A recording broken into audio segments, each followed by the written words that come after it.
All right. Hola, me llamo Beth Vanos. I'm with Laurel Springs School, and this is a grab and go, a culture grab and go. And today I'm in part 2 of travel abroad. So I just wanted to review again that this is our mission statement here at Laurel Springs School.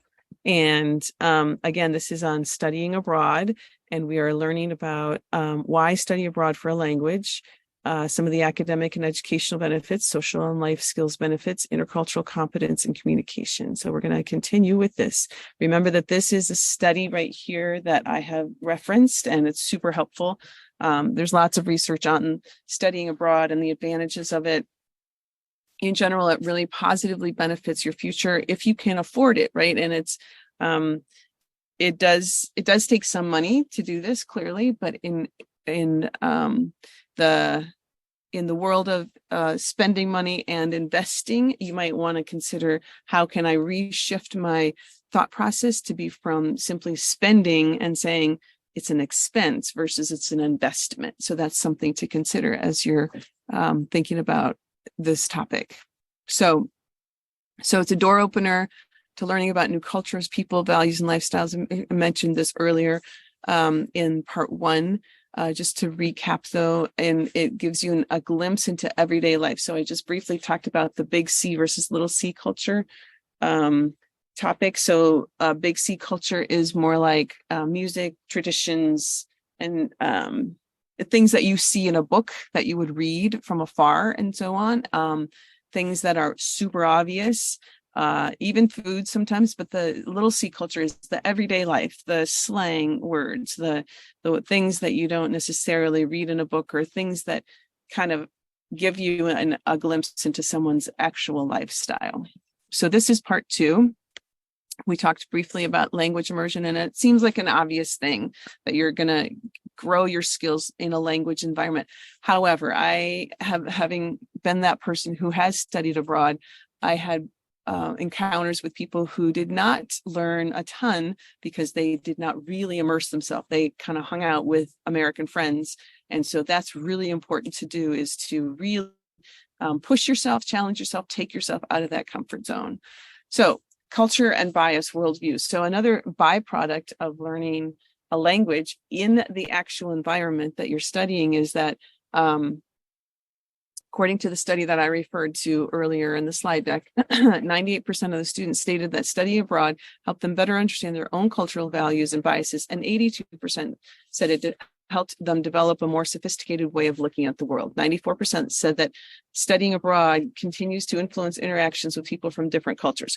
So one of the things that happens with studying abroad too is that you can think of this again as in terms of an investment, is that if you're thinking about my college career or my future career, how could this help me? So employers, many employers, again, this comes from that research. I don't have this written down, but it comes from the idea that if you are opening up your ideas to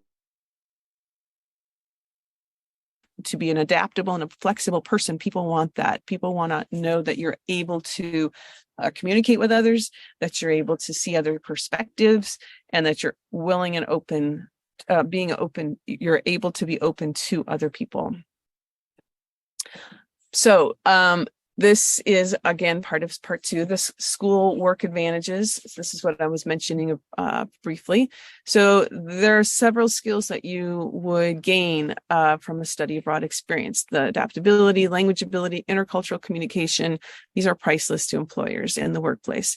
So not only if you're doing this as a high school student, possibly, you would be able to really exponentially grow those skills to say that you're adaptable, that you're open to new ideas, that you can really understand someone else or look at someone else's perspective and not have just, one way of looking at things. So one of the largest gains might be that you have a new approach and appreciation for hearing others' perspectives. It's an invaluable skill to know that you would be able to know how to listen, being open to other ideas that you had not previously considered, and how other people approach the world, because it's not all the same. And to see that in action, to see that in the real situation, to see that in real life, to see how do people resolve conflicts. Again, this ties into the global impact. So studying abroad helps you learn more about how a country, a people, to a community, to a city, to a region, state, etc., and finally into a country. So how do they deal with scarcity of resources? How do they work out their problems and conflicts? What do they do with health concerns or health issues? The world is not the same in terms of healthcare and so on. Community issues or social issues, political and relational skills and diplomacy.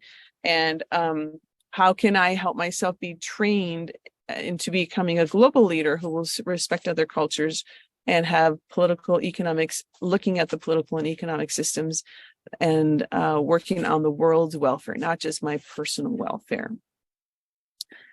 Okay, so the next section, which is part 3, we're going to talk about some of the challenges and strategies for studying abroad. And also we're going to talk a little bit about some of the costs, some of the things that are more challenging in terms of maybe leaving your home for a chunk of time.